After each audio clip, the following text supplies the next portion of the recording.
pedofilia, para falar sobre esse tema tão polêmico que há muito tempo vem tirando a paz de tantas famílias. Nós estamos recebendo aqui no estúdio a promotora da infância e adolescência Suzana de Lacerda, a psicóloga Alessandra Santos Silva e o sexólogo Ricardo Desidério. E nós vamos falar sobre esse assunto, mas assim com bem do jeitinho que tem que ser falado. Vamos mostrar até uma simulação. Meu povo, sejam bem-vindos. Tudo bem com vocês? Tudo bem, doutora? Tudo bem. Tudo em paz?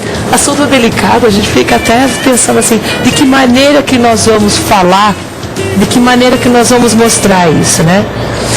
Mas agora nós vamos fazer o seguinte, nós vamos começar com o trecho de um vídeo que simula a ação de um pedófilo. Então eu estou falando assim porque é um trecho bem forte, tá? Mas infelizmente nós vamos mostrar porque a gente pode acontecer isso pertinho da gente. Dá uma olhada, dá um alerta.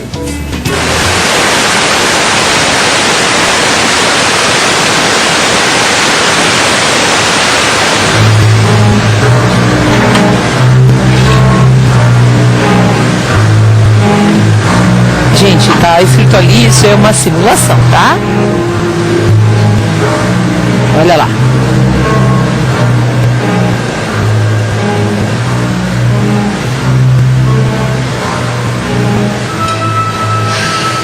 Shhh, sem barulho.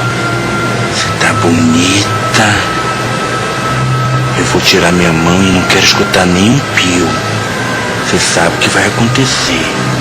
Tua mãe me ama e ela não vai acreditar em ti. Come, minha princesa, eu não quero que você fique doente, viu? E tu anda logo, que vais me deixar médico do menino. E nós já estamos atrasados. Mãe! Fala, menina. Nada não.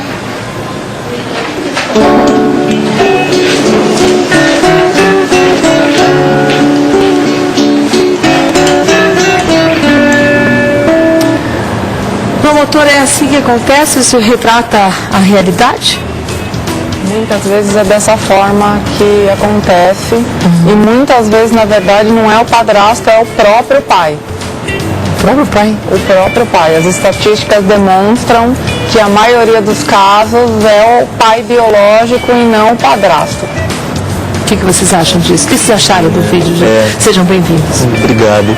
Realmente isso é bastante comum, né? E principalmente esse silenciamento, tanto da criança ou do adolescente, né? Por medo, né? Eu costumo dizer que é importante para os pais essa educação sexual que a gente tem lutado bastante para que aconteça, né?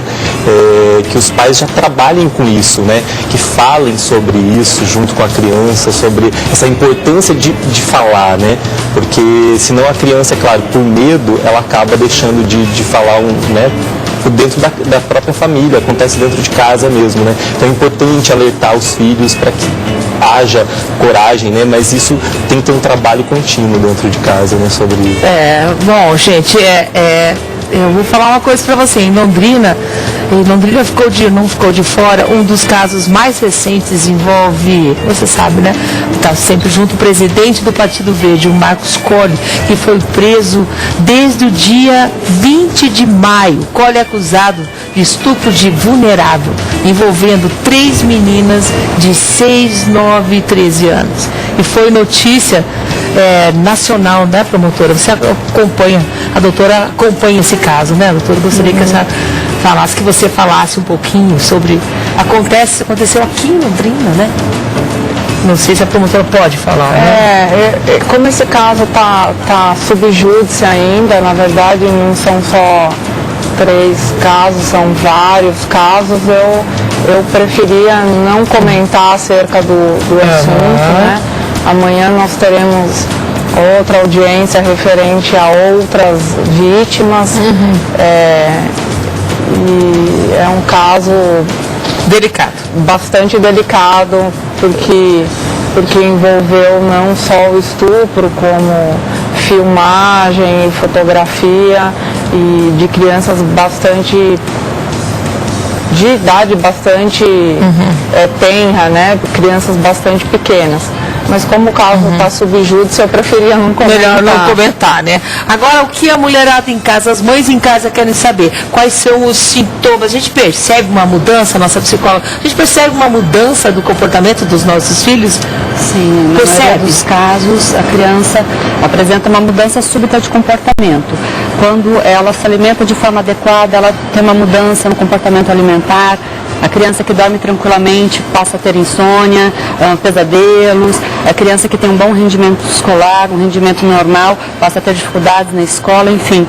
E o que é importante destacar é que não existe nada que justifique essas mudanças, porque às vezes a perda de alguém, uma separação pode justificar essas mudanças no comportamento. Quando não existe nenhuma outra razão que justifique, a criança passa a mudar de comportamento subitamente, é importante investigar. Nós estamos repetindo até as imagens do vídeo para que a pessoa em casa, né? A gente precisa falar sobre isso, né? E você estava falando também, Ricardo, você estava falando que as pessoas têm, assim, a mudança de comportamento ou algumas manias, que parecem mania e não é. Geralmente assim, principalmente no ambiente escolar, o professor ele pode ficar muito atento a esses detalhes, né? Porque a criança, muitas vezes, eu tenho relatos de alunos com quem eu trabalho, de crianças que muitas vezes, porque a criança é assim, se ela vê um casal se beijando e ela nunca viu, não beijou ainda, ela vai fazer por repetição, porque ela acha curioso, né, a ideia do sexo como proibido, né? Mas se a criança ela também está sendo abusada, o que acontece? Ela muitas vezes ela faz isso para chamar atenção. Então, olha só, eu estou sendo abusado muitas vezes, né? Então isso é muito comum na escola, professores relatarem que acontece da criança estar fazendo alguma situação com muita frequência, com repetição, e isso pode ser indício de abuso, né? Às vezes dentro da própria casa, né? Que isso é muito... E uma outra forma de se notar essa mudança no comportamento da criança no ambiente escolar é através dos desenhos. Muitas crianças, durante uma atividade qualquer, quando, por exemplo, a professora pede que ela desenhe sua família, ela desenha, de repente, pessoas nuas, destaca as questões de sexualidade que não são comuns naquela idade, né? Então, algumas situações de revelação acontecem dentro do ambiente escolar, inclusive através dos desenhos, das atividades que as crianças desenvolvem na escola. Você tem uma cartilha para mostrar pra gente, viu, doutor? Que bacana essa cartilha. É muito bacana. É muito cartilha. bacana. Conta pra gente o segredo da tartanina. O que é o segredo da tartanina? Então, a história ela foi criada em 2005, na época as 3 autoras, né, eu inclusive, trabalhávamos no programa Sentinela, num programa que trabalhava com crianças vítimas de abuso sexual. O que acontece? Muitas crianças tinham todos os sinais de que tinham sido vítimas, mas não conseguiam relatar lá durante o atendimento por medo, por vergonha, ficavam absolutamente retraídas. E daí, a partir da criação dessa história, né, que foi feita de uma forma muito artesanal, né, as crianças conseguiam se identificar com a história da tartanina, que era uma tartaruguinha que tinha sido vítima de abuso sexual. A partir dessa identificação com a personagem, eles conseguiam relatar as próprias histórias, né, os próprios abusos vivenciados. O que acontece? Em 2010, uma editora de Pompeia manifestou interesse na publicação do livro, e ele foi publicado, e só a partir de então que nós percebemos o potencial e a dimensão que eles poderiam alcançar para o trabalho preventivo. Então, assim, é um livro que pode ser utilizado para qualquer criança, né, de 4 a 11 anos, no ambiente escolar, na igreja, nos projetos socioeducativos, em casa, né? E por que é interessante falar a respeito... Esse espaço aqui que você falou do desenho, espaços, né? Exatamente. Eles existem para a criança desenhar, né? Na medida em que a história corre, ela pode participar aí de forma interativa da história e se colocar aí no lugar do personagem também. O que é importantíssimo destacar, o livro ele pode ser utilizado então para crianças que têm suspeitas de violência, mas para crianças de uma forma geral, de uma forma para ensinar as crianças de que forma, o que é o abuso sexual, né? Como que as crianças que sofrem abuso se sentem. O que é o abuso sexual, gente? O que é considerado abuso sexual? Então, eu acho que isso... Me permite, eu acho que tem 3 coisas muito importantes para a gente ponderar, que eu escuto muito ali nas oitivas das pessoas, às vezes até quando são testemunhas. Então as pessoas vão testemunhar a favor do abusador sexual e dizem assim, mas a criança sempre estava grudada no abusador sexual. O que é importante ponderar é quando esse abusador é o pai, ela ama esse pai, e esse pai em muitos momentos é aquele que brinca, é aquele que tem um vínculo, né, Alessandra? E ela ama esse pai, então ela vive um sentimento dúbio, né? E muitas vezes ela demora para compreender que aquele carinho que ela está recebendo não é um carinho adequado, não é um carinho de pai para a filha. Então, ela fica grudada naquele pai, porque ela gosta do colo do pai, ela gosta da brincadeira do pai, então ela não tem que ter um ódio mortal desse pai. Então, isso às vezes é um equívoco das pessoas. Abuso é qualquer forma de toque, manipulação nas regiões genitais, qualquer carinho que não seja um carinho sexualizado, erotizado. E muitas vezes as pessoas acreditam que para ser abuso há necessidade de uma penetração anal ou vaginal. Então, no exame no IML não deu nada. Ah, minha filha continua virgem. Ah, não houve uma penetração anal. Ah, então não houve abuso. Não. Muitas vezes o abuso ocorre de outras maneiras, né? Um sexo oral, um sexo digital, e isso é considerado abuso sexual, sim. Uma manipulação é sim, uma carícia inadequada é sim abuso sexual, né? E as pessoas têm que ter essa compreensão. E mais, abuso sexual não está ligado à pobreza.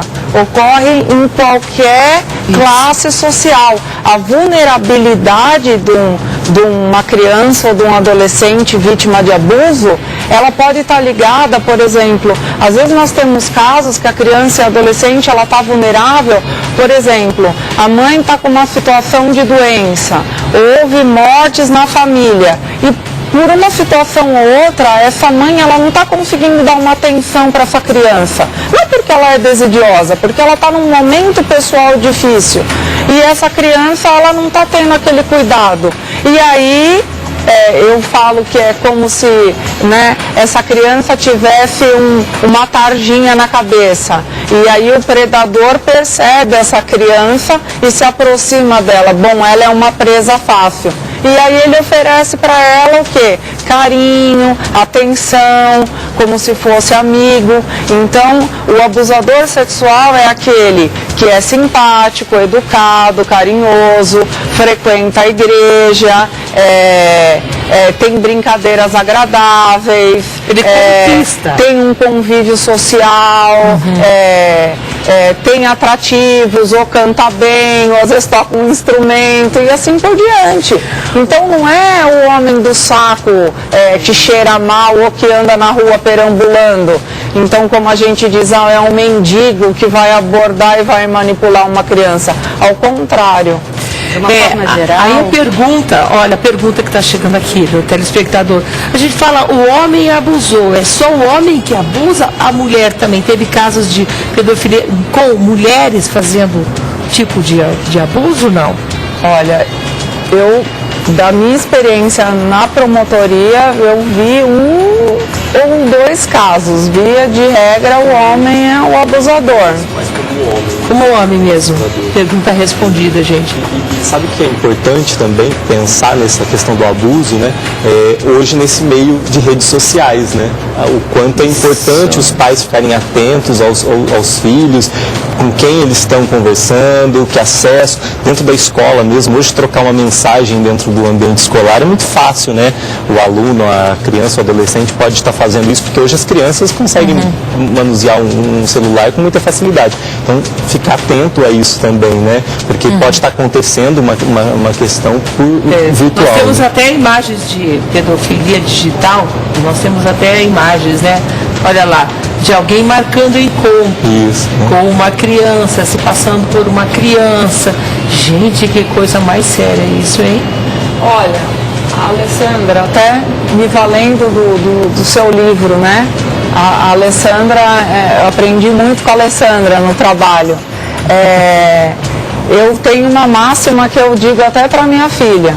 Você pode ter segredo, minha filha, com a sua amiguinha de 7 anos de idade, mas não pode ter segredo com um adulto. Segredo você pode ter com a sua amiguinha da escola. Se algum adulto lhe pedir segredo, você tem que contar para a mamãe.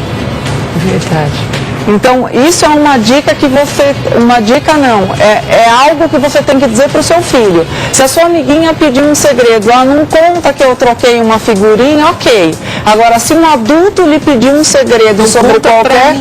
Não conta para ninguém, você tem que contar para sua mãe e para o seu pai. Olha que boa essa, hein? E quando criança, gente, é ameaçada. Você viu naquele primeiro vídeo ali? Ele só olhava assim... Quando é ameaçada, como é que faz? Por isso que eu sempre comento assim, dessa necessidade desse diálogo dentro da família, né? Porque num caso desse, por mais que a criança perceba que está sendo ameaçada, né? Que no caso ali ficou muito claro isso, mas a partir do momento que tem esse diálogo, a criança ela vai contar, né? Então, mas esse é um trabalho que precisa acontecer já desde pequeno, para que exista essa conversa, né? Porque precisa esclarecer a questão do corpo, né? O que pode tocar, o que não pode, o que é um carinho, o que não é um carinho, né? Então tudo isso é feito e precisa acontecer dentro de casa. A gente né? tem que parar de sentir, não vou falar sobre isso com meu filho, vou falar sobre isso com a minha filha. Não é parar de ter essa vergonha, que hoje em dia, se a gente não fala, os outros falam, e a gente pode, né, perder uma situação. E hoje, assim, eu falo assim que em aulas, para professores, pais, eu falo assim, antigamente o sexo ainda é um tabu para falar dentro de casa, mas hoje a gente tem recursos, né, materiais didáticos, então se o pai não quer falar de um assunto tão polêmico como esse, pronto, nós temos um livro que fala, então hoje são vários temas que você tem recursos para poder estar inserindo isso dentro de casa. E por questão de segurança não pode ser tabu falar sobre sexualidade, né? E qual é a dica que você dá assim, para começar essa conversa? Porque eu falo nós assim, né? Do meu tempo, eu ainda converso muito com meu filho, mas assim, teve uma idade que a gente não falava assim, vou falar sobre sexualidade, Deus me livre. Imagina, a vida ensina, a vida ensina. Como começar esse bate-papo em casa? Quebrar isso? Eu acho assim que o pai ele pode proporcionar, se ele tem assim um receio através de materiais, já comprando um livro, já de um modo informal, né, trazendo essa educação sexual para dentro de casa, mas eu digo, quando é criança, nem precisa chegar e vamos começar. A criança mesmo, ela vai questionar, né, porque ela já está ouvindo, ela quer saber a questão, principalmente a questão do corpo incomoda muito, né, então ela precisa dessas informações. Então, eu acho que assim, que os pais precisam aproveitar os momentos. A criança perguntou, se ele não sabe responder, fala, puxa, eu não sei e vamos pesquisar juntos, mas aquela ideia assim de talvez responder de forma errônea, porque a criança, se ela não ficar satisfeita, ela vai procurar, ela vai perguntar até ela ficar totalmente satisfeita com a resposta. Né? Glória, e outra coisa muito complicada do abuso, que era o terceiro ponto que eu ia dizer, era o seguinte: quando essa criança ela é manipulada, ao mesmo tempo que ela não gosta, tem a fisiologia e ela sente prazer. Então, ela fica mais confusa ainda. Ao mesmo tempo que ela não gosta, ela sente prazer e aí ela se sente culpada. Como é que eu gosto disso que está errado, que não é bacana? Então, tudo isso gera culpa nessa criança e isso contribui para esse segredo, né? Isso contribui para que ela também não fale, porque ela se sente responsável por uma coisa que o adulto que é responsável. Então, toda essa lógica, toda essa dinâmica do abuso, ela é muito complicada. E a gente não pode perder de vista que quando o abusador é o pai, há toda uma desestruturação familiar, porque normalmente o irmãozinho não foi abusado. Então o irmãozinho, com a prisão do pai, vai sofrer. Se a mãe não apoia essa filha, a mãe vai sofrer e ela ainda vai sofrer pressão dessa mãe para o pai ser solto. E aí muitas vezes ela volta atrás. Então, quer dizer, essa criança ela sofre pressão de todos os lados. Então, é um sofrimento sem tamanho. Doutora, eu sei que aqui em Londrina tem uma sala especial para tomar os depoimentos. Nós temos até imagens, né, para mostrar para vocês. Gostaria que a doutora falasse sobre isso, da 6ª Vara Criminal. É isso, doutora?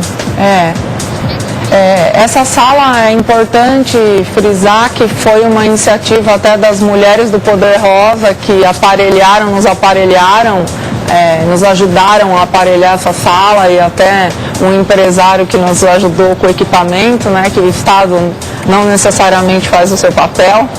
E essa sala é para a gente buscar ouvir essas crianças através de uma psicóloga no objetivo da gente procurar diminuir o sofrimento dessa criança, né? Mas toda vez que a gente fala de um evento traumático, se eu fui vítima de um acidente de trânsito, de uma morte de uma pessoa querida, toda vez que eu rememoro esse evento que me causou sofrimento, ele vai me causar dor.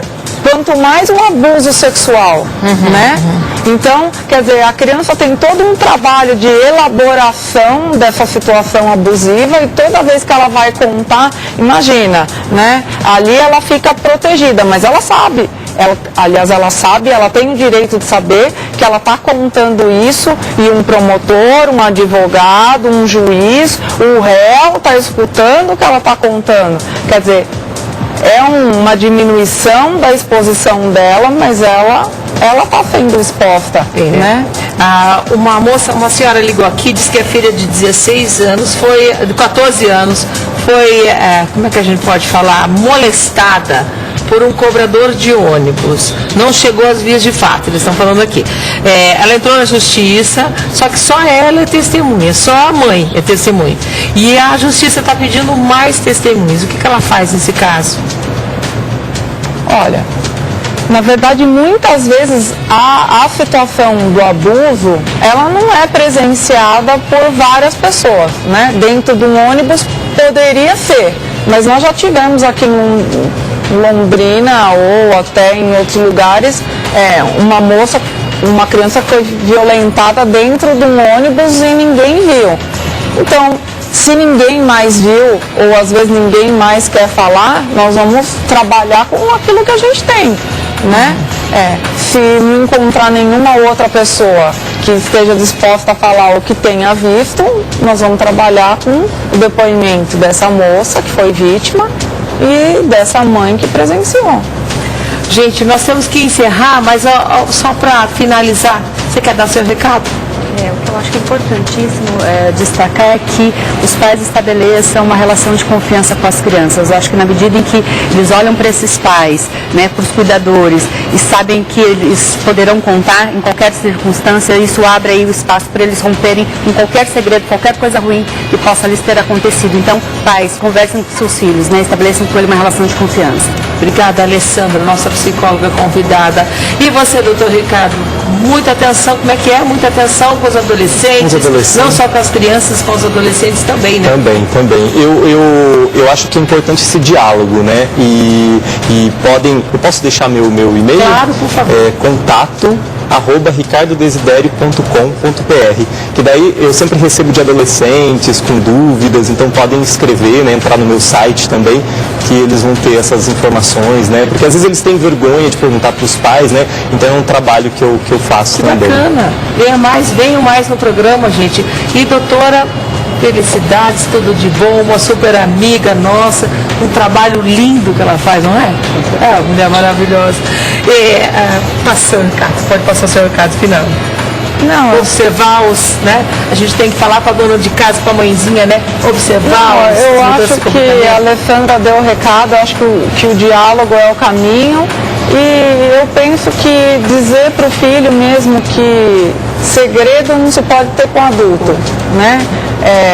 Se um adulto pedir um segredo ou disser que algo de ruim vai acontecer ao pai e à mãe, tenha como diálogo, como aquela pessoa que vai se ter a conversa, o pai e a mãe, né? Brincadeira, segredinho a gente tem com criança, com adulto não. Eu sei que nós temos que encerrar, mas e denúncia? Para quem que a gente fala? Como que a gente faz?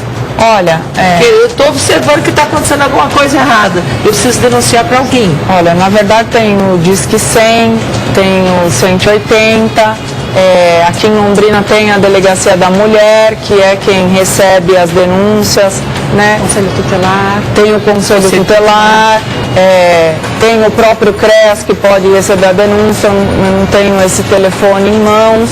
mas na verdade tem vários órgãos, acho que o Conselho Tutelar na verdade é o caminho para recebimento dessas denúncias e um apelo aos educadores, aos professores que sejam atentos aos seus alunos, né? Eu já busquei falar com os professores das escolas municipais para que observem os seus alunos que a escola é um local que a gente pode observar essas crianças que estão sendo vítimas de abusos sexuais ou agressões. Obrigada, doutora Suzana de Lacerda, obrigada, Ricardo, obrigada, Alessandra, obrigada a você que participou em casa. Depois nós vamos fazer um outro para você participar mais ainda. Intervalo e eu volto. Fica aqui porque aqui é massa.